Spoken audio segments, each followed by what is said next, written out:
Hey everyone, you are listening to Jesus the Overcomer podcast. I'm your host, Caleb Anderson, and today I have my good friend Ken Guill joining me. Good evening. Good evening. So I'm going to go ahead and start off with the starter question that I'm going to ask all my guests. It is, who or what has had the most impact on your walk with Christ? Mm, I don't know. It'd be kind of tough to specifically narrow that down. Um, years ago there was a lot of people planting seeds and uh, sowing into my life, even when I didn't realize it. Of course, it's easy to see looking back, but um, my wife, at this point in my life, my wife is my biggest supporter. She's the one that's not afraid to call me out when I'm slipping. So I would say her family, her dad being a pastor and everything. When I have those real hard questions that I don't quite understand because I question a lot, maybe to a fault sometimes, but I can always go to her dad or her mom. So I would say my wife and her family probably. Okay, awesome. I can totally see like Heather calling you out. It's totally her personality. She just Um, does it for fun. so I'm gonna go ahead and go into our regular questions. So I want you to kind of tell us what your testimony is before you encountered Jesus. So like, how was your life before you encountered Jesus? Um, I guess I was somewhat like a gypsy. I mean, I don't know how else to explain it. That's what my grandma would call me.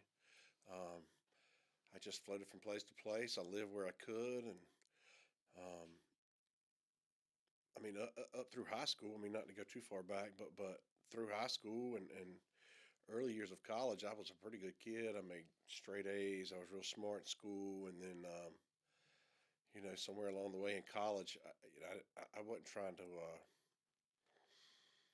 I wasn't trying to mask any pain or hurt or anything like that. I was just a curious fellow, so I'd try anything once.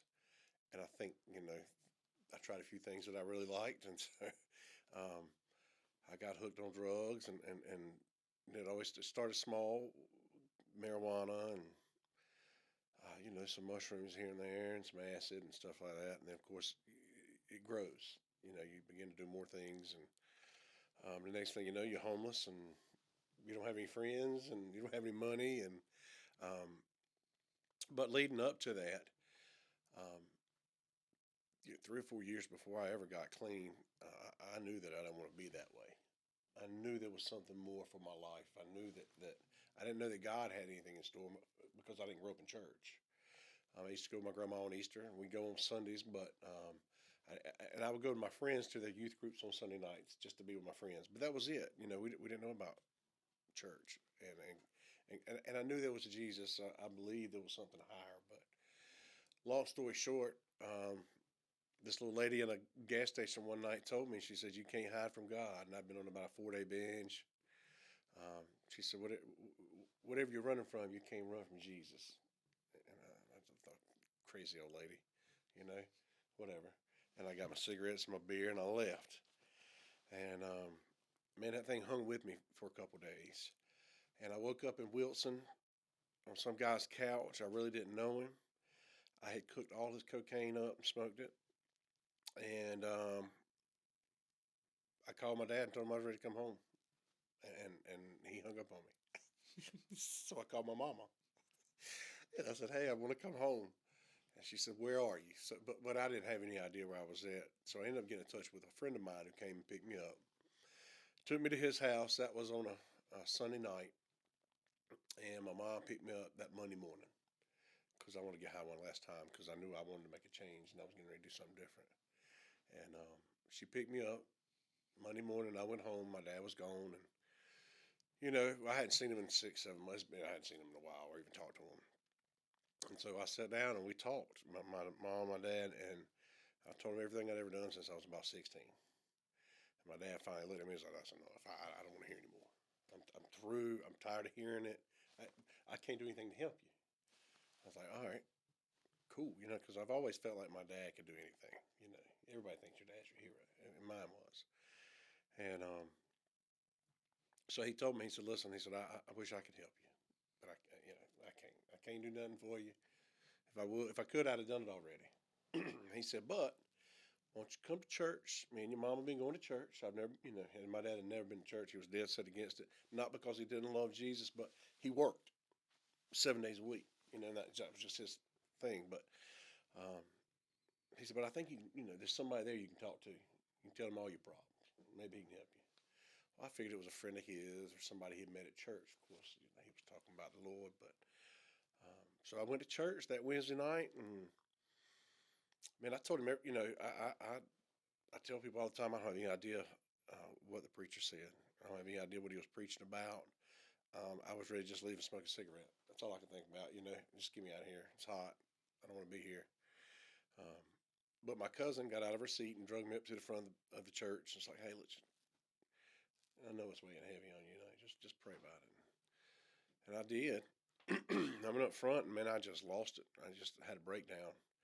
And Heather's dad, you know, who's my father-in-law now, ended up preaching, praying over me that night.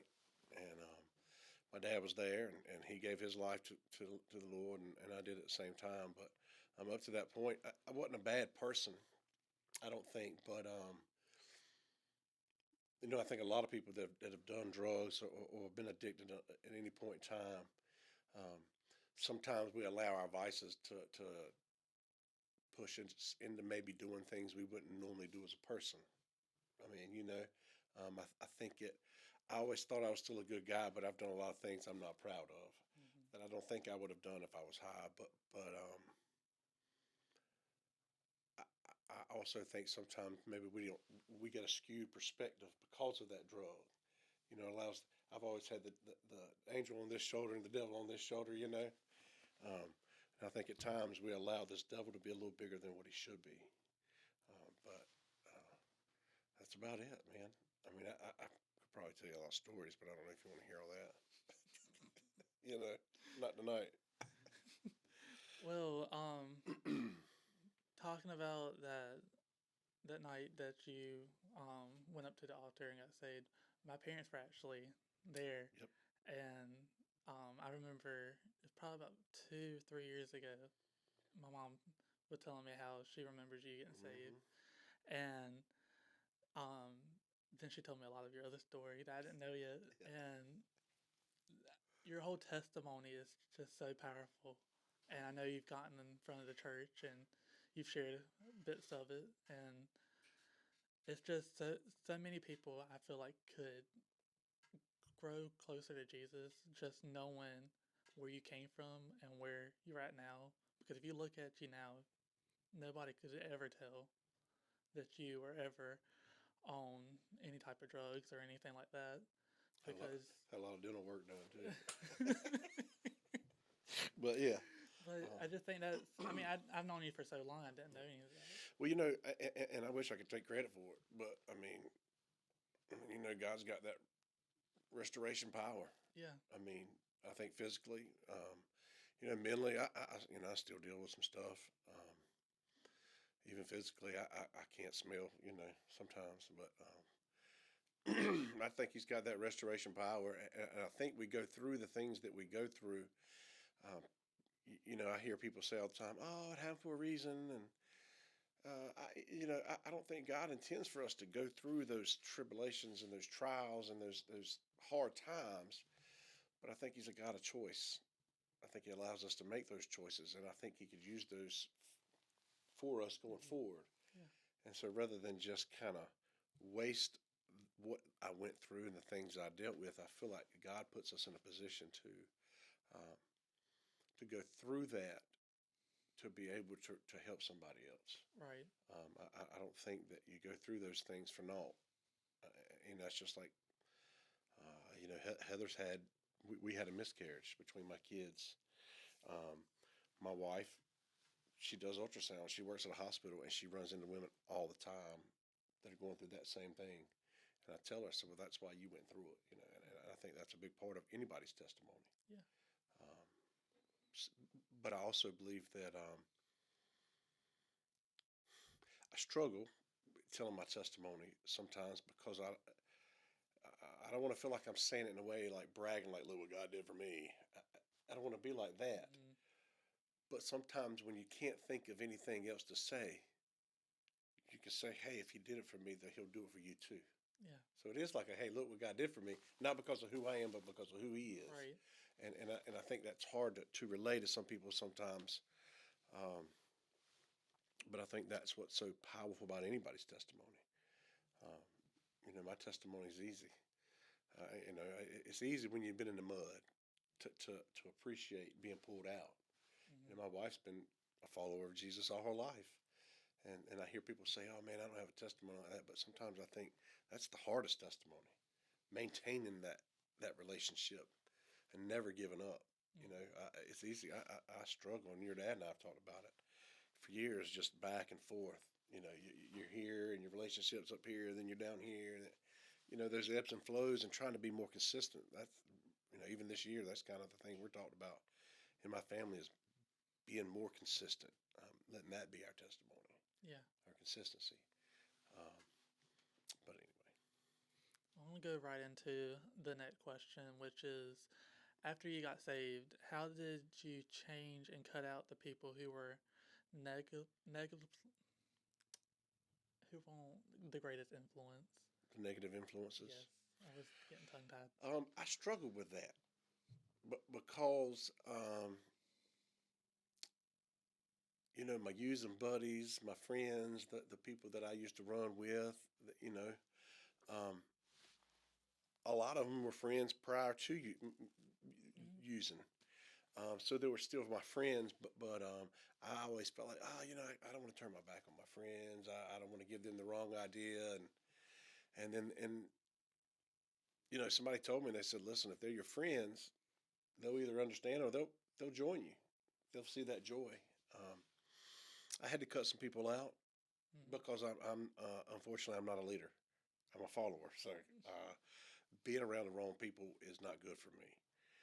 It sucks, and I see people now that I haven't seen in a long time because of that. Um, but generally, the people that care about you and love you are proud to see you become better. Um, so yeah, um, I don't know how to say I don't know that I cut them out. I think I try. I don't know. I've always tried to be a straight shooter and just tell my friends, hey, look, I'm trying something different. Mm-hmm. Clearly what I was doing wasn't working. My way of thinking is what got me where I was at. So let me.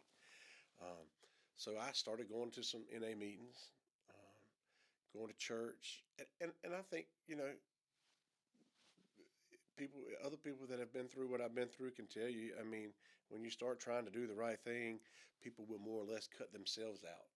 You don't really have to. Yeah. They're either going to come with you or they're not. And I don't think there's ever this thing. You know what, buddy? I'm going to have to cut you out. I think it's just a natural, organic thing. It feels like sometimes. Um, I don't like it though because I don't like to lose friends. I don't want anybody to be mad at me, Yeah. and that's just how I've always been a people pleaser. Mm-hmm. So I had a hard time with that. Um, my dad made it easy on me though because when I was trying to get clean, he told me, he said, just stay with me. You go stay with me.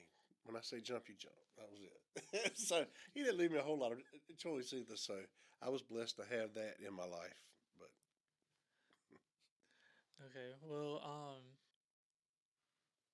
so you obviously just answered this question, but so the mindset change from going from looking through the lenses of the world to switching to looking in the lenses of Christ, was it? Did you find it hard, or how did you kind of change that mindset? Because I feel like some people struggle with that. I think, again, in my case, it wasn't really so much changing my mindset, but because I think for a long time I knew I was looking for something more. Mm-hmm. Let me say that. I knew I wanted to do more. I knew I could be more. And 2 or 3 years before I ever made a change, I knew there was more. I just needed to find it. And I feel like when that I found that love of Christ and I found that group of people who love Christ that supported me, it was easy to change. Yeah. It was easy to change because I saw a new way of life. I saw a lot of the guys that I was partying with had already been saved, and I could see the joy they had and how their lives have changed and how much different they were. Um, so I don't think it was that difficult really to change my mindset. Already knew that I wanted something different. So when I was presented with the opportunity, um, it was, I mean, just short of a miracle. I mean, in my mind, to me, in my life, it was a miracle. Um, I feel like Christ just flipped my whole world upside down. But I was so on fire and I was so full of God's love. Nothing about me wanted to go back. Um, Mm-hmm. I'm not gonna say it was all rainbows and unicorns after that. I mean, Right. things got real hard. But there was times maybe down the road in my walk where I struggled more with mindset change than I did in the beginning. Mm. And when you first get saved, you're on fire. It doesn't take a whole lot. You're ready to Right. just light the world up. But I think as years go by, we become a little more cynical. We start to see different things that go on in the church, and sometimes I think maybe we become critical of the church because we start to associate the church with the people and not God. Right. And I think that's when the mindset thing comes into play more often. Mm-hmm. Is that back to the consistency? Yeah. But in the beginning, no, it wasn't that hard. I was tired of living the way I was living. I was ready to change, Caleb. I was ready to change. So Well, me and my dad have talked about this a few times, but it's people usually when they get saved, they have this fire about them, and they want to just they want to serve, they want to do all this stuff, and then it quickly burns out, and they don't have a solid foundation to keep themselves on. So to hear you say that there was a mindset change more later, um, I think that might be where the mindset change needs to be, yep.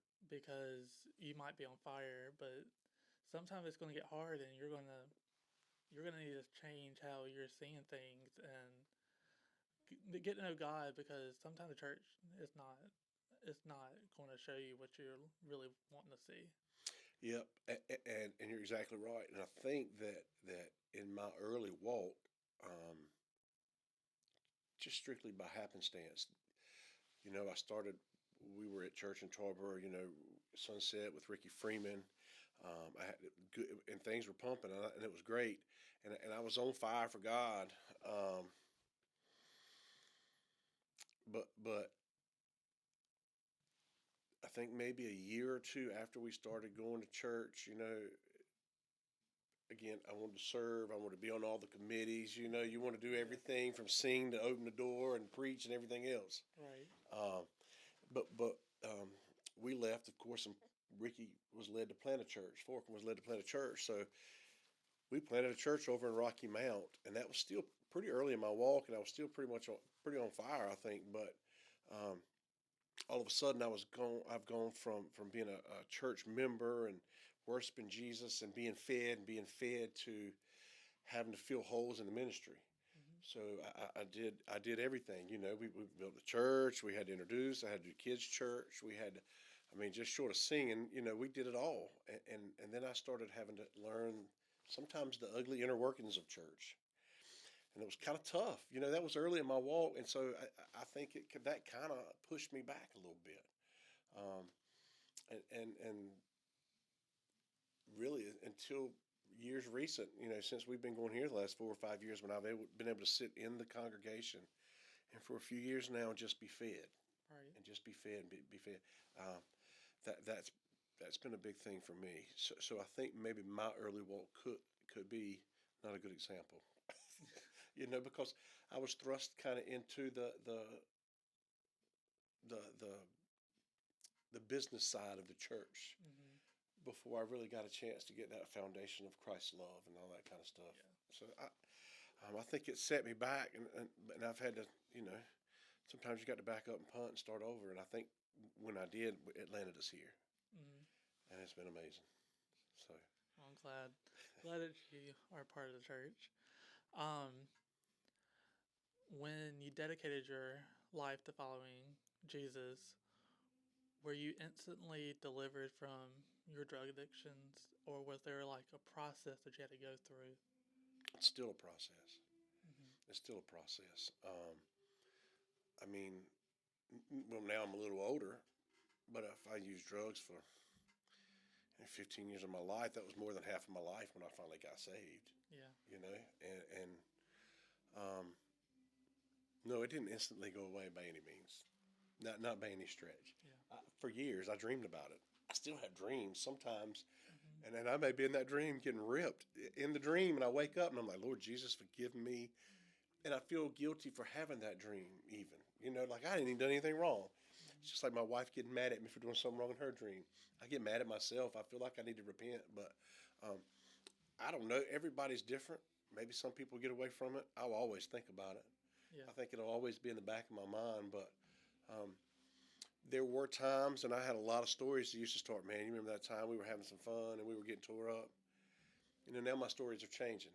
You remember that time at church, or that men's retreat, or that. Yeah. So um, it's still a process to me. Some people may be able to just say, "Hey, yeah, I kicked it, and never thought look back." Um, I believe now I'm at the point where I'm stronger than I've ever been. Um, I don't think I would give in to temptation, but I don't ever. I used to say, "Oh no, I'm good," but I don't know. You don't ever know. Yeah. I'm scared. I don't ever want to say anything finite as far as that's concerned because I don't want to get cocky and open the door for the devil to come in. Um, I'm weak, temptation, but I try not to put myself in those positions to where I'll be tempted. Um, I don't think I would ever use again, but it took a long time to get to that point. Yeah. I think 2006 is when I got saved. I mean, that's almost 20 years now, just shy, 3 years. So it's, yeah, man, I don't know. You ever quit thinking about it? I don't know. I don't think so. Hmm. Because I learned a lot in those times. Not always the best things, but I learned a lot about people. Yeah. I learned a lot about people and how to love on people even in those times. So, um, I don't know, man. I don't know, Caleb. That's a tough one. I don't know. I go through days and it's easier than others. I'll say that. I will say that.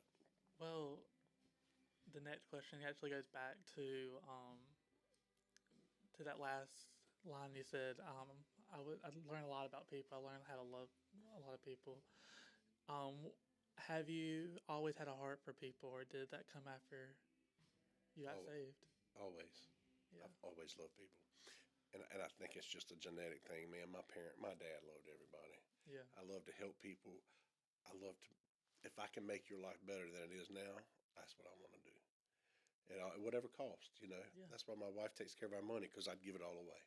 We'd be living in a box and I'd be just as happy as I could be. That's just how I've been. My dad's the same way. He'd give away everything.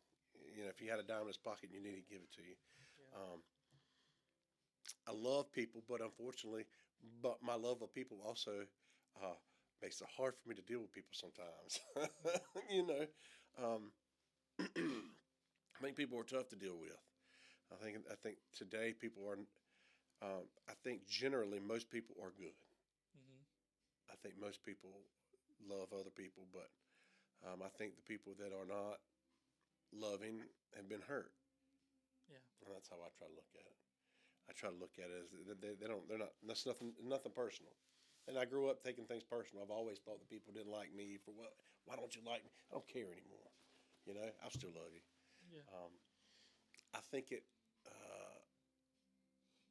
I've always liked people, so I've always loved people. But I think at some point in my life, I was an absolute jerk too. I've probably been very hateful and mean to people. Um, but deep down, I've always loved people. But I think Christ's love is a different way. I love them differently. Hmm. You know what I mean? Like I've always liked people and tried to want to help people, but now it's a different love. Now I can love past the. I can love on people, but the first time that you hurt me, I'm over it. First time that you threw that wall up, I would move on.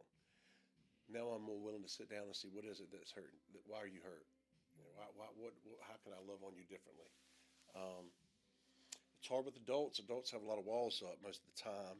Um, I love kids. That's why I like building my beds and working with sleep in heavenly peace. because I think kids are so impressionable. You know, you got to sow that seed early. But I don't know. Does that answer your question? Yeah, it does. Because when I was thinking about questions for you, I was thinking, I was like, "Ugh, his testimony," but then I was like, but when I look at Ken, I see a person who just loves everybody. But like, it's a different type of love you see. You don't see it from a lot. Um, like you said, you help with building the beds for the kids, and then um, I know that you you've done other things that just shows like your heart for people. And I just wanted to ask because I don't think a lot of people in our culture they love on people the way you do. Well, you know, and listen, that comes a lot from my dad. He used to always tell me, you know, you know better than anybody else. You know, and I can't remember. It was I was young, and there was probably a kid. He was a little bit different than everybody else, and I said something about it, and it wasn't bad. And my dad looked at me. He was like, "Son," he's like, "Do you want anybody to be like you?" And I was like, "Yeah." He's like, "No, you don't. You don't want anybody to be like you. Everybody's different, and everybody's different for a reason. You love them in spite of their difference. You love them because of their differences, Mm-hmm. because that's what makes them special." Yeah. He said, "Because you're not going to be like anybody else." He said, "So if you want to just hang out with people like you won't have any friends." Yeah. You know what I mean? Yeah. Um, and I think, you know, also doing drugs puts you in some odd situations sometimes, and you just learn to love the people who are around you. You learn. What's that song? Learn, love the ones you're with. Mm-hmm. You just learn how to do that, man. And um, I do love people. That's all. You know, my dad always said it takes all kinds to make the world go round. You just got to love them and understand. Yeah. That's all.